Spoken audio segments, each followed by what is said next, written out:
Hi everyone, this is robin और एक बार फिर से मैं आप सभी को वेलकम करता हूं हमारे इस प्लेटफॉर्म पे जहां पर मैं आपके साथ किरण पब्लिकेशन के PYQs को पार्ट वाइज डिस्कस कर रहा था। तो देखिए, इस पार्ट में मैं आपसे स्टार्ट करूंगा मेंसुरेशन, जिसके टाइप 1 के पार्ट 1 में जो भी मेरे क्वेश्चंस होंगे लगभग 15 क्वेश्चंस मैं इसमें लेने की कोशिश करूंगा। आप भी ट्राई कीजिए इन्हें अटैम्प्ट करने की और कोशिश कीजिए कि अपने आंसर्स को आप कमेंट सेक्शन में शेयर करें। My name is robin. तो चलिए हम अपने सेशन को स्टार्ट करेंगे। तो देखिए, पहला क्वेश्चन आपके सामने है। The perimeter of two squares are 24 centimetre and 32 centimetre. यानी कि आपको पेरीमीटर दिया गया है दो स्क्वायर का। द पेरीमीटर जो तीसरा स्क्वायर है वो इक्वल है एरिया के सम ऑफ द एरियाज के बाकी के दो स्क्वायर्स जो आपके थे। तो आपको बताना है तीसरा वाला जो आपका स्क्वायर था उसका पेरीमीटर, जबकि आपको दिया गया है कि जो पहले दो एरिया का सम है वो तीसरे के एरिया के सम के इक्वल है। तो देखिए, यहाँ से आपका 6 हो गया, यहाँ से आपका 8 हो गया, 10 इंटू 40, यानी कि आपका आंसर आएगा यहाँ पर ऑप्शन नंबर 2। ये मैंने क्या किया, मैंने आपको बोला था कि पेरीमीटर आपको दो स्क्वायर के दिए गए 24 34। अगर इसका आपका पेरीमीटर 24 है तो साइड कितनी हो जाएगी, डिवाइडेड बाई 4 करना होगा। 6 आपकी साइड यहाँ से आ जाएगी। 32 वाले पेरीमीटर की साइड आपकी कितनी हो जाएगी, डिवाइडेड बाई 4 करेंगे तो 8 आ जाएगी। अब इसके स्क्वायर की बात करूँ तो ये 36 हो गया एरिया। अब 8 का स्क्वायर आपको कितना देता है, 64। अब ये आपके पास A1 A2 हैं जो कि पहले दो स्क्वायर के क्या हैं, एरिया हैं। आपको दिया गया है कि भाई A1 और A2 का जो सम है वो तीसरे स्क्वायर के एरिया के इक्वल है, यानी कि अगर आप 36 और 64 का सम करेंगे तो आपके पास एरिया आ जाएगा थर्ड स्क्वायर का कितना, 100 सेंटीमीटर स्क्वायर। साइड की बात करूं तो इसका रूट यानी कि 10 सेंटीमीटर आपका इसका साइड आ जाएगा, और पेरीमीटर पूछा गया है तो मुझे इंटू 4 करना होगा, जो कि मुझे यहाँ से आंसर देगा 40 centimetre as the perimeter of the third square. आसान था। बस यहाँ पर हमें क्या करना होता है ना, थोड़ा ऑब्जर्व करना होता है। हर चीज़ को लिखने की ज़रूरत नहीं है, यहाँ पर आपको बस इतना करने की कोशिश करनी थी कि भाई 24 पेरीमीटर है तो 6 मेरा क्या हो जाएगा, साइड हो जाएगा। 32 अगर पेरीमीटर है तो साइड कितना हो जाएगा, 8 हो जाएगा। बस इतना ही समझ के अगर आपको पता है कि भाई 6 और 8 आपको दिख गया तो ट्रिपलेट से ही आप समझ सकते थे कि भाई 6 का स्क्वायर करूंगा, उसके बाद 8 का स्क्वायर करूंगा। दो वैल्यू के स्क्वायर का वैल्यू तीसरे के स्क्वायर के वैल्यू के तभी इक्वल होता है जब वो तीनों ट्रिपलेट्स होते हैं।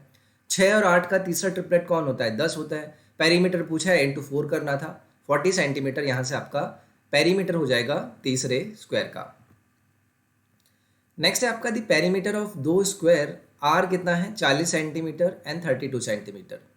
पेरीमीटर तीसरे स्क्वायर का बताना है जिसका एरिया क्या है, difference of the area of the two squares. तो देखिए अगेन इसे आप थोड़ा तेजी से करने की कोशिश करेंगे तो देखिए यहाँ से आपका आंसर आ जाएगा 24। अगेन वही डिवाइडेड बाई 4 करूंगा तो 10 आ गया। 32 में डिवाइडेड बाई 4 करूंगा तो 8 आ गया। इसका स्क्वायर यानी कि एरिया कितना हो गया, 100। 8 का स्क्वायर यानी कि कितना इसका एरिया हो गया, 64। 100 और 64 का डिफरेंस आपको दिया गया है तीसरे एरिया के स्क्वायर के, जो कि 100 माइनस 64 करने पर आपका कितना आएगा, 36। यहाँ से साइड की बात करूंगा तो साइड कितनी आ जाएगी, थर्ड वाले स्क्वायर की 6 आ जाएगी। पेरीमीटर पूछा है, इंटू 4 करना होगा। 24 आपका यहाँ से क्या हो जाना था, पेरीमीटर हो जाना था थर्ड स्क्वायर का। देखिए चीज़ें ना आसान ही होती हैं, बस ज़रूरत इतनी होती है कि आपको अपनी प्रैक्टिस को इतने लेवल पे ले जाना होता है कि चीज़ों को आपको पेन और पेपर उठाने में बहुत कम समय लेना हो। कोशिश कीजिए कि ज़्यादा से ज़्यादा क्वेश्चन अपने डेली प्रैक्टिस में आप लेने की कोशिश करें। जितना ज़्यादा आप डेली प्रैक्टिस करेंगे, ज़रूरी नहीं है कि आपको पेन पेपर उठाकर हर सवाल को सॉल्व करने की ज़रूरत होती है। कोशिश कीजिए कि हम सोच पाएँ, दिमाग से कर पाएँ। सेम क्वेश्चन आपको बार बार मिलेंगे, उन्हें स्किप कीजिए, किसी को सॉल्व कीजिए, किसी को मत कीजिए। अगर आपको और भी कोई डाउट आता है ना तो आप मुझे इंस्टाग्राम पर जाकर रॉबिन शर्मा 199 पर जाकर मुझे मैसेज कर सकते हैं। अपने डाउट वगैरह जो भी आपको इश्यू आते हैं आप मुझसे वहाँ पे जाके पूछ सकते हैं। नेक्स्ट है आपका, if the ratio of the area of the squares 225 256, तो पेरीमीटर का आपको बताना है रेशियो। तो आंसर हो गया यहाँ से आपका ऑप्शन नंबर 3। अब देखिए एरिया का जो आपका रेशियो होता है, अगर मैं यहाँ से आपसे A1 और A2 की बात करता हूँ तो आप बोलेंगे कि भाई अगर मैं एरिया का स्क्वायर रूट ले लूँ तो ये वैल्यू आपकी साइड्स के रेशियो या फिर पेरीमीटर्स के रेशियो के इक्वल हो जाती है। अगर आपको यहाँ पर एरिया का रेशियो दिया गया है तो उसका रूट लेके आपको पेरीमीटर का रेशियो मिल जाना था। 225 का वैल्यू कितना होगा स्क्वायर रूट में, 15। 256 का कितना होगा, 16। और थर्ड ऑप्शन आपका यहाँ से करेक्ट हो जाएगा। PS क्या है, डायमीटर है, आपको दिया गया है, ये फिगर आपको दिख रहा होगा। PS आपको डायमीटर दिया गया है सर्कल का और उसकी रेडियस दी गई है आपको कितनी, 6 सेंटीमीटर।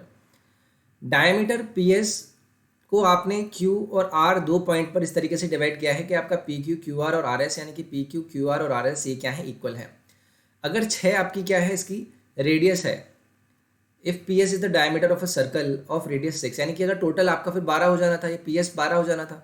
12 को आप 3 डिवाइड में करेंगे तो ये 4, यानी कि PQ की वैल्यू भी आपके पास 4 हो जाएगी, QR की वैल्यू भी 4 हो जाएगी और RS की वैल्यू भी 4 हो जाएगी।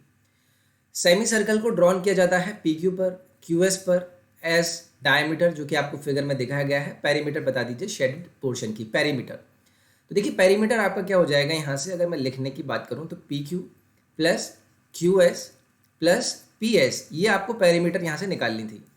अब देखिए सेमी सर्कल आपको यहाँ पर ड्रॉ किए गए हैं। अगर मैं सेमी सर्कल की आपसे पेरीमीटर की बात करता हूँ तो वो कितना होता है, पाई इंटू आर। बस ये करना था आपको। अगर मैं आपसे QS की बात करूँ तो QS यहाँ पर क्या है, पाई इंटू 2। QS में आपका टोटल कितना है ये, अगर मैं QS की बात करूँ तो QS आपका टोटल कितना है, 8। लेकिन अगर मैं यहाँ से आपसे इसकी पेरीमीटर यानी कि QS इस वाली वैल्यू के निकालने की बात करता हूँ QS की, तो QS कितना हो जाएगा, ये आपका कितना, अगर 2 पाई आर होता है ना तो पाई आर होना था, यानी कि आपका हो जाएगा 4 पाई। ठीक है, ये आपको कितना दिया गया था, PS is a diameter, PS diameter है ऑफ रेडियस 6 सेंटीमीटर। ये समझ में नहीं आया। अगर PS डायमीटर है, रेडियस 6 सेंटीमीटर है, यानी कि इसकी वैल्यू है 6 सेंटीमीटर, टोटल 12 हो गया तो 8 हो गया, तो ये हो गया आपका 4 पाई। या फिर ये टोटल 6 है। अगर मैं इसे टोटल 6 लेता हूँ तो टोटल 6 लेके करते हैं, 2 ले हो गया ये आपका, तो ये आपका कितना हो जाएगा, 2 पाई। PQ की बात करूँगा तो ये अगर 2 है तो इसका रेडियस कितना हो जाएगा, यानी कि पाई इंटू आर, पाई हो गया।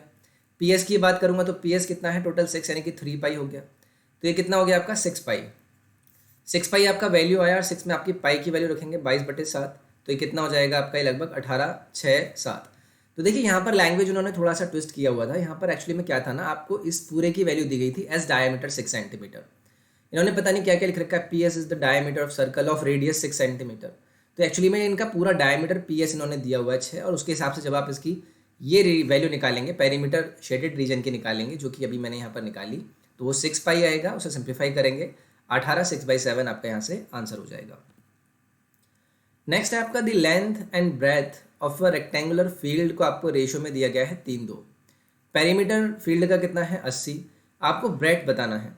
तो देखिए ये जो चीज़ें होती हैं ना, आपको इन्हें करने में मेरे ख्याल से बहुत ही कम समय लेना चाहिए। आपको कोशिश क्या करनी होती है, आपको रेशो में ही चीज़ों को समझना होता है। अब देखिए इन्होंने दिया क्या है, ब्रेथ और आपको लेंथ का रेशो दे दिया गया। अगर मैं पेरीमीटर की बात करूंगा तो 3 + 2 यानी कि 5, और 5 का 2 गुना 10, इस 10 की वैल्यू दी है आपको 80 मीटर। एक की वैल्यू कितनी हो जाएगी, 8। अगर एक रेशो की वैल्यू आपके पास 8 मीटर है, आपसे पूछा क्या ब्रेथ, जो कि कितना है 2 इंटू 8 करना होगा, 16 आपका यहाँ से आंसर आ जाएगा। तो ये छोटी छोटी चीज़ें होती हैं, थोड़ा क्विकली अगर सॉल्व करने की कोशिश करेंगे तो आपको ये चीज़ें आसान लगने लगेंगी। नेक्स्ट है the sides of a rectangular plot are in ratio of 5:4। उसका एरिया बोला गया है 500 स्क्वायर मीटर है। पेरीमीटर प्लॉट का कितना होगा, तो पेरीमीटर यहाँ से आपको बताना है। पेरीमीटर हो जाएगा देखिए 90 मीटर।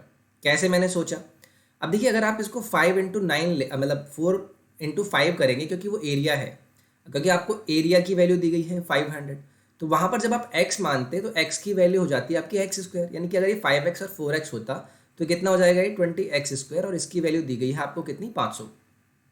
यहाँ से आप इसे कैलकुलेट करेंगे तो x की वैल्यू यहाँ से कितनी आएगी आपकी, 5 आ जाएगी। x की वैल्यू 5 आती है तो यहाँ पर पुट करेंगे तो ये कितना हो गया, 25 और 24 आपका इस रेक्टेंगुलर प्लॉट की साइड्स। पेरीमीटर पूछा गया है, पेरीमीटर पूछा गया है तो पेरीमीटर निकालने के लिए आपको क्या करना होगा, इसमें 20 आएगा, सॉरी, पेरीमीटर निकालने के क्या करना होगा, 45 × 2 करना होगा, जो कि आपको यहाँ से कितना देगा, यहाँ से देगा है आपको 90 मीटर। तो ये हो गया आपका थर्ड ऑप्शन यहाँ से करेक्ट। नेक्स्ट है आपका the perimeter of the top of a rectangular table is 28, जबकि एरिया आपको दिया गया है 48, तो लेंथ उसकी डायगोनल का कितना होगा। तो देखिए पेरीमीटर की बात करूँ तो पेरीमीटर में होता है आपका twice of length plus breadth. ये आपको कितना दिया गया, 28, यानी कि लेंथ प्लस ब्रेड्थ की वैल्यू आ गई आपके पास 14, जबकि पास लेंथ इंटू ब्रेड्थ की वैल्यू दी गई है आपको 48। तो देखिए अगर आप यहाँ पर वैल्यू पुट करेंगे ना, यानी कि अगर मैं इसे 8 कर दूँ, इसे 6 कर दूँ, तो 14 हो गया, और इसका मल्टीप्लीकेशन भी 48 हो गया। तो मेरे पास सीधे सीधे यहाँ पर क्या आ गई, लेंथ और ब्रेड्थ की वैल्यू आ गई। अब ये क्या है, आपका रेक्टेंगुलर टेबल है, ये आपका अगर 6 है, ये आपका 8 है, तो इसका डायगोनल कितना हो जाएगा, ऑब्वियसली ये क्या बन जाएगा आपका एक राइट एंगल ट्रायंगल बन जाएगा। तो ये कितना हो जाएगा, 10 हो जाएगा। यहाँ से आपका ऑप्शन नंबर 2 करेक्ट होगा। The perimeter of a certain isosceles right triangle, isosceles right triangle कितना दिया गया है, इतना। लेंथ बता दीजिए हाइपोटेनस का। तो देखिए आइसोसेलेस के लिए मैंने यहाँ पर right angle triangle, isosceles right triangle, ये मैंने एक्स माना, ये माना, ये कितना हो जाएगा आपका x√2, ये आपका x√2 हो जाएगा। पेरीमीटर की बात करूँ तो कितना हो जाएगा 2x प्लस x√2, जिसकी वैल्यू आपको कितनी दी गई है 10 प्लस 10√2, ये आपको इन्होंने प्रोवाइड किया है। अब यहाँ पर अगर आप इसे सिंप्लीफाई करें तो यहाँ से मैं क्या कर सकता हूँ, यहाँ से मैं √2x कॉमन लूँ क्या, √2x मैंने कॉमन लिया तो अंदर क्या बन जाएगा मेरा √2 प्लस ये कितना हो गया 1। अब यहाँ से अगर मैं 10 कॉमन ले लूँ तो ये कितना बन जाएगा मेरा 1 प्लस √2, ये मेरा कट गया। तो x की वैल्यू यहाँ से मेरे पास कितनी आ जाएगी, x की वैल्यू अगर मैं यहाँ से निकालूँ, नहीं ये रहने देता हूँ ना, √2x ही रहने देता हूँ, इसकी वैल्यू मेरे पास 10 आ गई, क्योंकि यही आपका क्या था हाइपोटेनस था जिसकी वैल्यू आपसे पूछी गई थी। तो सीधे सीधे आपका यहाँ से वैल्यू निकल गया 10 सेंटीमीटर एज दी हाइपोटेनस। बस जो दिया गया है उसको रख दीजिए, थोड़ा कैलकुलेशन को तेज कीजिए, आसानी से आप आंसर निकाल लेंगे। नेक्स्ट है आपका the length and perimeter of a rectangle are in ratio 5:18। Length और ब्रेथ का रेशो बता दीजिए। 5, 6, 9 हो गया, यानी कि 5, 4 आपका थर्ड ऑप्शन होगा। देखिए दिया क्या गया है आपको, लेंथ और पेरीमीटर का रेशो दिया गया 5:18। अब देखिए पेरीमीटर की बात करूं, पेरीमीटर में आपका twice of L plus B रेखा रहता है। मैं 2 को हटाऊंगा तो मेरा 9 रह जाएगा। अब एल प्लस बी रह गया, एल आपके पास 5 है, 9 आपका टोटल सम करना है, तो आपको बी की वैल्यू कितनी लेनी होगी 4 लेनी होगी। लेंथ आपका 5 हो गया, ब्रेथ आपका 4 हो गया, रेशो पूछा है 5, 4 आपका रेशो हो जाएगा। थोड़ा तेज़ी से रेशो को अगर समझेंगे तो आपको आसानी यहाँ पर होने लगेगी। एरिया रेक्टेंगल का आपको दिया गया है, one of the possible perimeter आपको बताना है। तो देखिए पहले मुझे क्या करना होगा ना, इस एरिया को फैक्टर में, 2 फैक्टर में लेकर आना होगा। अगर ये 2 फैक्टर में आ गया तो उसके बाद मेरे पास 2 वैल्यू यानी कि लेंथ और ब्रेथ आ जाएंगी। उसके बाद मैं देख लूंगा कि पेरीमीटर मेरा कितना हो सकता है। x² प्लस 7x प्लस 10, तो ये 10 को अगर मैं 5 प्लस 2 के फॉर्म में कट करूँ तो मेरे पास यहाँ से सीधा सीधा एक फॉर्मेशन बन जाएगा भाई, किस किस का, x प्लस 2 और x प्लस 5 का। ये मैंने फैक्टर निकाल लिया इस एरिया की वैल्यू से। तो ये मेरा लेंथ हो गया, ब्रेथ हो गया, कुछ भी मान लीजिए। पेरीमीटर निकालना है, दोनों का सम करना होगा। कितना हो जाएगा आपका 2x प्लस 7, अब इंटू 2 और करना होगा, तो ये कितना हो जाएगा 4x प्लस 14। तो कौन सा आंसर हो जाएगा, ऑप्शन नंबर 1 आपका यहाँ से करेक्ट हो जाएगा, जो कि एक आपका पॉसिबल पेरीमीटर होगा। Perimeter of a rectangular plot आपको दिया गया 48 मीटर, एरिया दिया गया 108 मीटर स्क्वायर, डायमेंशन प्लॉट की बता दीजिए। तो देखिए एक चीज़ आप ध्यान से देखिए, आप ऑप्शन पे जाइए, आप ऑप्शन पे जाएंगे तो जो एरिया होता है वो क्या होता है, लेंथ इनटू ब्रेथ। तो सभी का मल्टीप्लाई करके देख लीजिए, ये भी आपका 108 है, ये भी 108 आ रहा है, ये भी 108 ही आएगा और ये भी 108 ही आएगा। पेरीमीटर की बात करूं तो पेरीमीटर क्या होता है आपका, twice length plus breadth. Twice से मैं इसको 48 को कट करूं तो बचेगा कितना 24, यानी कि लेंथ और ब्रेथ का जो सम आना चाहिए वो आपका 24 होना चाहिए। तो ये भी नहीं है, ये भी नहीं है, ये भी नहीं है, लेकिन 18 और 6 का जब आप सम करेंगे तो आपको कितना मिलेगा 24 मिलेगा, जिस वजह से आपका ऑप्शन नंबर 4 यहाँ से करेक्ट हो जाएगा। साइड आपको ट्राइंगल की रेशो में दी गई हैं 1, 2, 1, 3, 1, 4। पेरीमीटर ट्राइंगल का 52 है, लेंथ बता दीजिए स्मॉलेस्ट साइड का। तो देखिए इसको अगर मैं कैलकुलेट करूँ, इसको मैं सिंप्लीफाई करूँ, सिंप्लीफाइड रेशो में लाने की कोशिश करूँ तो 12 लूँगा, ये आपका आ जाएगा 6, 4 और 3 का रेशो साइड्स का। ओके, पेरीमीटर की बात करूँ तो सबको सम कर दूंगा, यानी कि 30 यूनिट की वैल्यू आपको दी गई है 52 सेंटीमीटर। एक की कितनी हो जाएगी 4 सेंटीमीटर। आपसे क्या पूछा है, स्मॉलेस्ट साइड 3 आपकी है तो इंटू 3 कर दीजिए, 12 सेंटीमीटर आपका क्या हो जाएगा स्मॉलेस्ट साइड, ये हो जाएगा आपका ऑप्शन नंबर 3। इक्विलेटरल ट्राइंगल का एरिया आपको दिया गया है, पेरीमीटर का वैल्यू बता दीजिए। तो देखिए इक्विलेटरल ट्राइंगल का एरिया क्या होता है √3/4, साइड स्क्वायर। अब इसकी वैल्यू दी गई है आपको कितनी 400√3। अब यहाँ से आपका सीधा सीधा अगर आपको सॉल्व, मतलब इतना ज़्यादा दिमाग नहीं लगाना है, तो x की वैल्यू आपके पास कितनी आ जाएगी, ये आ जाएगी आपके पास 4 × 10 यानी कि 40। अब पेरीमीटर अगर आपको बताना है तो पेरीमीटर क्या हो जाएगा, इसका इंटू 3 कर दीजिए, 120 आपका यहाँ से इस इक्विलेटरल ट्राइंगल का पेरीमीटर हो जाएगा। तो देखिए चीज़ें अगर मैं आपको समझाने की कोशिश करूँ, थोड़ा सा कोशिश कीजिए कि आप सवाल को समझें और देखें कि भाई कहना क्या चाहता है, उसके बाद आसानी होती है। बस आपको थोड़ा तेज़ होना है, आता आपको सभी कुछ है, बस आपको थोड़ा तेज़ करना है अपने आप को। From A point interior of an equilateral triangle, जो परपेंडिकुलर डिस्टेंस है वो आपको दी गई है, आपको पेरीमीटर बताना है। तो देखिए फटाफट से बताता हूँ, ये आपका इक्विलेटरल ट्राइंगल हो गया, ये आपका पॉइंट है, यहाँ से आपने परपेंडिकुलर ड्रॉ किए हैं, ठीक है। ये आपका परपेंडिकुलर हो गया, ये आपका परपेंडिकुलर हो गया, ये आपका परपेंडिकुलर हो गया। अब देखिए अगर मैं यहाँ से ट्राइंगल बनाने की कोशिश करूँ, तो आप मुझे एक बात बताएंगे, इसका नामकरण करें क्या? ये आपका ए हो गया, ये आपका बी हो गया, ये आपका सी हो गया, इसको मैं ओ मान लेता हूँ। अगर मैं इस पूरे ट्रायंगल का एरिया की बात करूँ तो इक्विलेटरल ट्रायंगल का जो एरिया होता है वो आपको पता है, वो आपका कितना होता है? अगर मैं इसकी साइड को एक्स मान लूँ, ये हो जाएगा आपका √3/4 एक्स स्क्वायर। अब ये पूरे इक्विलेटरल ट्रायंगल का एरिया ए ओ बी के एरिया, बी ओ सी के एरिया और ए ओ सी के एरिया के इक्वल होगा, इनके सम के। अब इनके इंडिविजुअल एरिया क्या होंगे? आपके पास परपेंडिकुलर है, आपके पास बेस है, तो बस आपको ये परपेंडिकुलर्स की वैल्यू दी गई है, बेस आपका एक्स है, तो यहाँ से क्या हो जाएगा?